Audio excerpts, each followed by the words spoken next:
I'm very happy to be joined with the voice of KY. Miss Passion Mae is here. How's it going? Hey, baby, how you doing? I'm good, I'm good. So great to finally get you on the show after all these months. I know, man. It's been crazy. I'm so sorry. It's all good, it's all good. And thanks you for the congrats as well. Um, Oh, of course, man. You yeah, definitely been doing your thing, yeah. holding it down. I'm trying. We're definitely gonna try to get you up there in that R&B category, you know. So Love. we gotta get we gotta get some passion into that category. You know what I Oh, mean? now? You So already know. yeah. So the first time I seen you perform was at the old Cosmic Charlie's. Uh, with knowledge, obviously. That's how I know you through him. And it was like a trap, turn up, hip hop type of show. You was like the only R&B act that was on there. And then when It I got it dead quiet in there. yeah, and then when I heard that amazing singing voice of yours, I was like, man, I like what I hear from this woman. She brought it. And you are known for the singing competitions that you were in, and you won plenty of them. Um, but before we get into all that, what got you started into music? How did it all start off for you? Oh, man. I mean, I've been singing since I was born, but my best friend, Priscilla, Miss T, gonna go hard coffee, she actually lived in the Cardinal Valley area here in Lake, and we used to always hang out out there all the time, and we stumbled on to the studio out there off of Alexandria Drive, which is no longer there. Long story short, we got signed on to a record label. I was 14. I believe she was 16.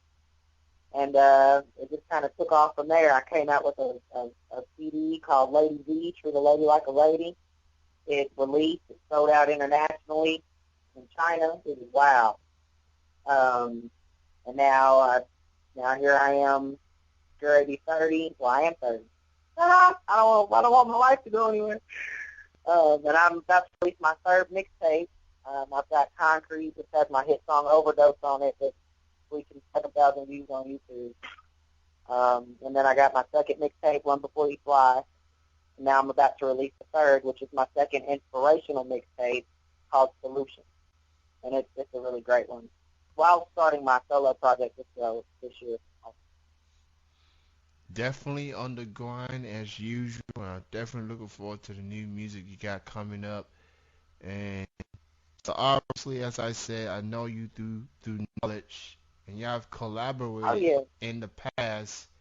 Very talented hip hop artist and a very hilarious dude, by the way. Oh, Um, yeah. so how We're would you? actually getting together, I think, if not this weekend, really soon, to actually start another song. We have one that we've already written that we're about to record.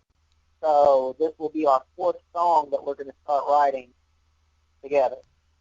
Okay, I definitely look forward to that for sure. How would you Be on best? the record. Okay. How would you best describe the chemistry between you two when y'all in the studio, when y'all recording? How would you Oh best? man, it's great. It's great. He's like the older annoying brother that I never had. And we work together as well. That's my manager. That's my boss. We work together outside of music. That's how we met. So it's pretty cool. And I'm actually going to get to see him next week, next Saturday night for that matter, at Al's Bar. He's Yep, I performing saw that. at the courtesy of Alan Poe, Wine Hour with Alan And Poe. he's such a wonderful, wonderful performer. You gotta go see him. If you haven't seen Knowledge before, go check him out. He's working on his solo record, next solo record right now. Um, but if you haven't got Parameters, the one he did with DJ Fool, go get that on Bandcamp. Very talented dude. So you sing, you rap, you very versatile. You very are a Oh versatile yeah, artist. I Um, write all my songs. And you literally wrote all your songs as well. Um, how would you best describe the songwriting process? Like deciding, like it's gonna be on your singing album or your rap album. What's the songwriting process like? I mean, it's actually pretty simple. I mean, I write based off of how I feel, and my inspiration is just everyday life, you know, or whether or not it's what I'm going through or what people around me who I'm involved with at the time are going through. So I get an idea in my head and I stick with the one theme that I'm going for and I just let it happen. A lot of the time it goes by the beat. I listen to the beat and the beat will speak to me and I just write to the beat. Um, it's, I mean, it's been happening for 16 years now, so it's kind of just something that comes to me. I've woken up out of my sleep, start writing a song. So it's just whenever it comes, it comes. I took a lot of time off last year, kind of strayed away from the music scene to focus on myself and my family and things of that nature. So I'm just now starting to come back. But within the process of that, I was still writing and trying to get things lined up so that I could come into this year with some projects to release. Not only do you do original material, but you do covers as well. And I That's read right. and I read on your Facebook fan page that you're going to be recording a cover to the classic Jolene. Um, Right. so let's talk about this for a moment. Let's talk about this. You doing Jolene? Talk about this for a moment.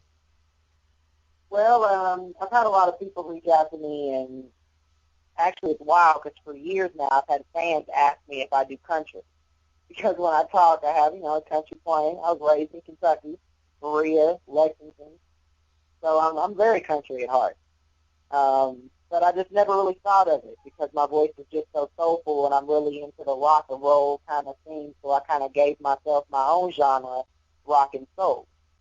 So now I'm kind of dabbling into the country a little bit, see what I can do and how I can do it and still make it my own with that Passion Mae feel. So I figured the best thing to start with is Jolene because you could take it so many different places. And I'm telling you, I'm taking it somewhere that is never going to be taken again. Uh, It's going to I be nice. I'm definitely looking forward to hearing that for sure. I know with that voice, you gonna make it extra special.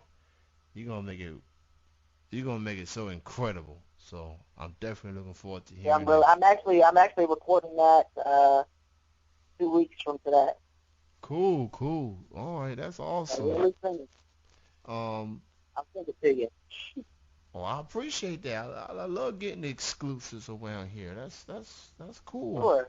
So, a few weeks ago, you was at Chicago, Illinois, the Windy I City, was. for to audition to be on The Voice. I And was. so talk about that experience now that you had a chance to look back and reflect on it. How did it feel just at least getting the opportunity to get yourself out there? Well, that's actually the second time that I did that. The first time was 2 years ago. I went to Hmm. Cleveland, Ohio. So it was kind of a similar experience, but again, because it was a different location, I had never been to Chicago before. So that alone was just awesome. Um, Major anxiety though, big place, a lot of people. Don't think I could ever live in a big city like that. But it was awesome. A lot of very talented people there. It was a great networking opportunity for me. I've met a lot of people. The process alone was pretty much the same. They get you, hundreds of people. It was a long process. And I went on in the evening. Um, it was supposed to be at 3, but it was more closer to 5 by the time we got in the building. And it was held at the, what was that called? Uh, I can't really think of what it's called at the moment, but it was by the river, like it was right by the river. And you get in a room with 10 other contestants, and there's one judge, and you have to go through a series of judges before you get to the live audition. So we all could tell that the lady was really frustrated because she had been there, all day, since 5 in the morning, 6 in the morning. Mm. And it was so wild because, you know, of course we all had kind of got to know each other before we got in the room. So we all were kind of chatting and, you know, talking. And then she kind of looked over at someone and told him to shut up. So I just kind of giggled a little bit, and I looked at the person next to me, and I was like, well, nobody's getting a red ticket. Like, you know, I could just tell by just the energy in the room and just the way she acted. So I was like the second to the last to perform. So I went up and did Bonnie Raitt, I Can't Make You Love Me. And, of course, you know, that somebody else did it, and or somebody else went on after me, and then after that was said and done, she just kind of was like, well, thanks everyone for coming out. Don't get discouraged. Everyone have a good day. That was kind of that. And then this lady stood up and was like, that was it? Like all of these talented people? Man, that's tough. But I will say on behalf of all your fans and your supporters, the fact that you at least had the opportunity for a second time, you know, it means something. You know, I live in Lexington for half my life, and any time and chance that I get to hear that it's someone from my neck of the woods that gets a chance, at least an opportunity to get themselves out there like that, you know, regardless of what happens, you know, Lexington, we're not known for college basketball and horses. We Right. we got we got talented musicians too, like Passion Mae, and Thank you. so, you know, I'm proud of you regardless, and you know, you sky's the limit for you. You know what they say: one door closes, another one opens. That's So, right. you know, Well, if they do it next year, I'm going to do it again next year. Like I said, this is only the beginning. absolutely. And before I let you go, tell the people how they can hear your songs, how can they purchase your records.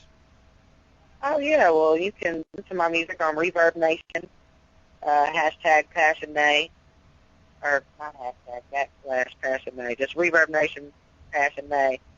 All right, I was saying congratulations and thank you for having me, and continue to reach out to everybody because we're all listening. Appreciate it.